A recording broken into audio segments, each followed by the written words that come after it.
بذكرى الشهيد توقف جلال يا زمن بذل روحه الطاهر ولله باعها على منهج الكرار وحسين والحسن تحقق والعدوان وفشل خداعها مضى في سبيل الله ما صابه الوهن وصان الأمانة يوم غيره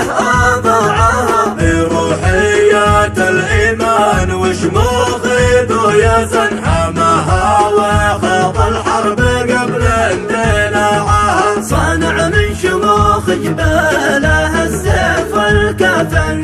وعشاه وام الأرض واشبع سباعها دفن على الأعراف والشرع والسنن ويطلق حد الذل وعلى الوداعها قضية مصيرية حملها بلا وهن بإيمان مطلق فوق ظهره وزاعها رآها سفينة فوق موجه من الفتن في كان الرياح اللي تحرك شراعها دفناه لكن ما دفنا سوى البدن وهو حي في جنات طيب متاعها مجاهد شراها الله والجنة الثمن كعرض السماء والأرض حجم اتساعها